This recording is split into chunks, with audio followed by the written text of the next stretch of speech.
72 সালের সংবিধান ছিল পাকিস্তানিদের সংবিধান। আমরা 72 সালে কোনো সংবিধান প্রণয়ন করবার জন্য কোনো নির্বাচন হয় নাই। জনগণের এটা তার অধিকার।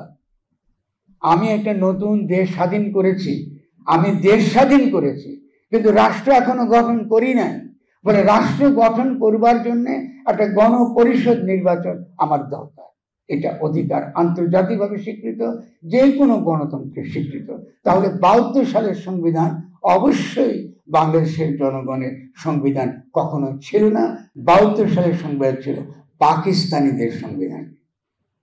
কারো যদি শুনতে খারাপ লাগে আবারও বলছি, 72 সালের সংবিধান ছিল পাকিস্তানি সংবিধান। কারণ সেটা প্রণয়ন করেছে পাকিস্তানের সংবিধান প্রণয়নের জন্য যাদেরকে আমরা নির্বাচিত করেছি, যারা যুদ্ধের সময় আমাদের এখানে ছিল না, খুব কম সংখ্যকে ছিল, বা কলকাতায় যারা ছিল তারা একান্তই কলকাতা, যেটা বেনজির বলেছেন, মূলত দিল্লির সঙ্গে সহযোগিতা করে বাংলাদেশকে দিল্লির হাতে তুলে দেবার ষড়যন্ত্রে যারা যুক্ত ছিলেন, তারাই কিন্তু 72 সংবিধান